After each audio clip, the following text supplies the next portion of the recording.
Celerity Telecom.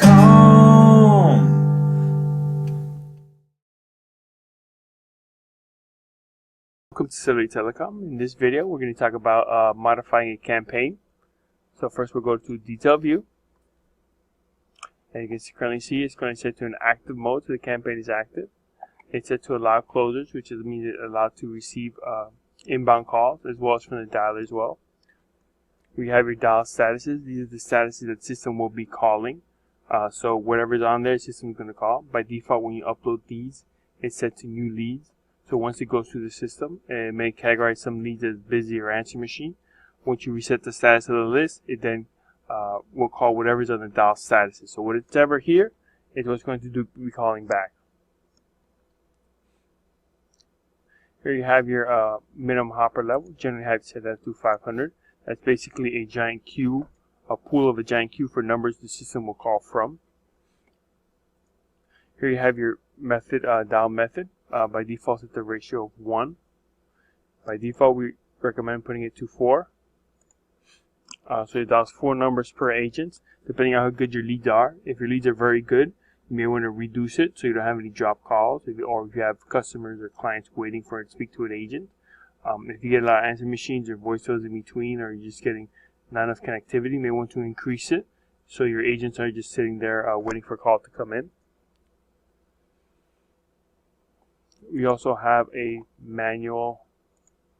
So at this point, when you're on your agent screen, instead of waiting for a call to come in, you'll be clicking next, next, next, and the system will try to connect the call until somebody actually gets a live person on there. So you're literally clicking next, next, next until an actual call comes in.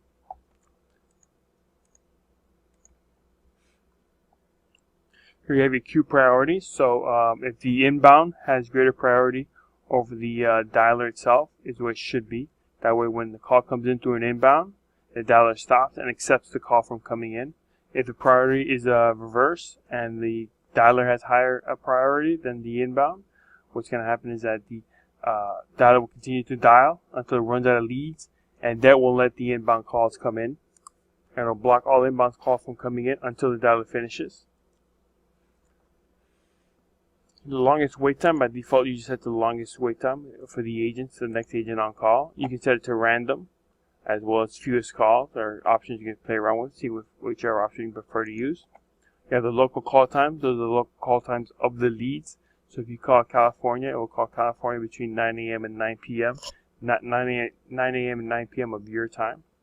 This is a dial timeout. We generally set it to 28 seconds. This is basically how long the system will continue to ring until it either gets somebody on the line or if it simply gives up.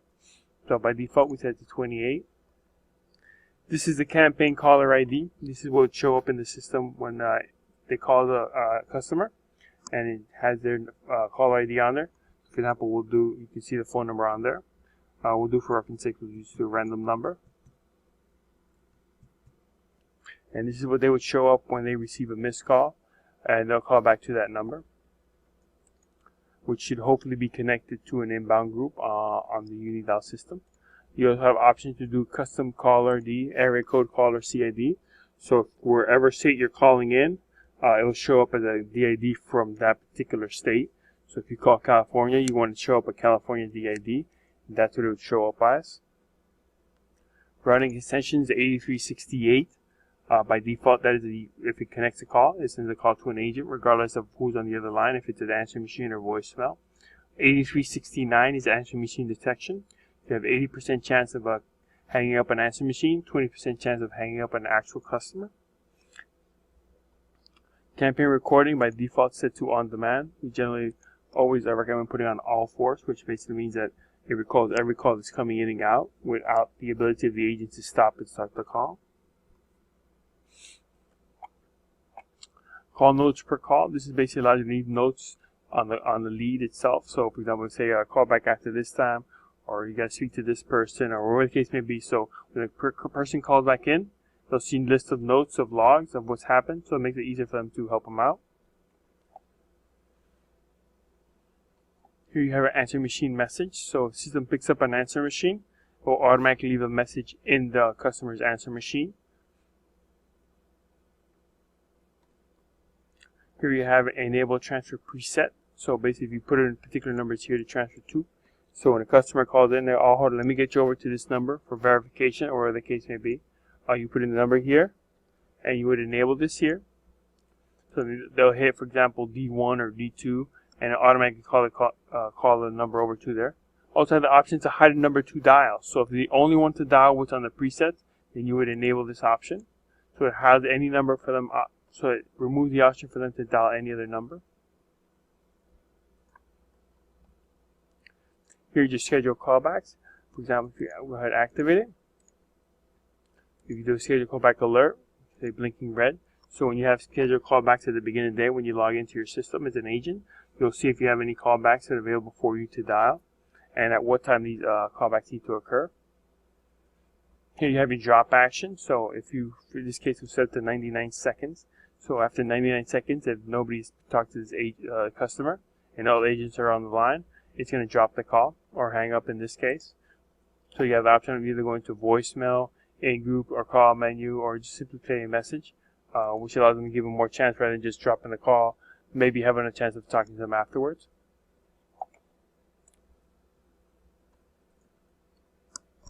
So you have your internal DNC list and a campaign DNC list. The difference is that the internal is across the board. Campaign is campaign specific. So if you upload the same leads to campaign A and B, and campaign A tells me, put me a do not call list, we're going to call the same person again on campaign B because it's a campaign specific DNC list. Here you have an agent pause code. So this allows the agents to, when they go on pause, to give a reason why they're on pause. For example, if they're going to go the break or bathroom or lunch, it prompts them to give them a reason why they're on pause to help you better control your agents.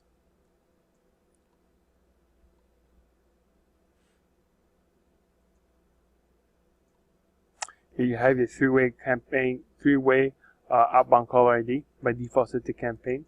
We generally recommend to do the customer's phone number. So if you have to do third-party verification, when you call the third party, they'll see the customer's phone number rather than campaign ID in case they have a drop call.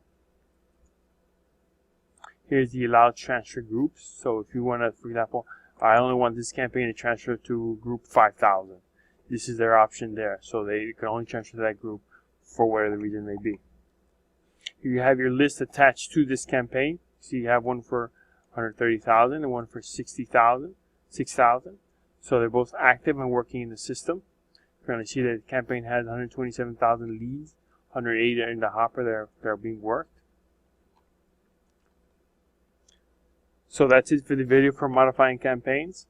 Stay tuned for some more videos. Celerity Telecom.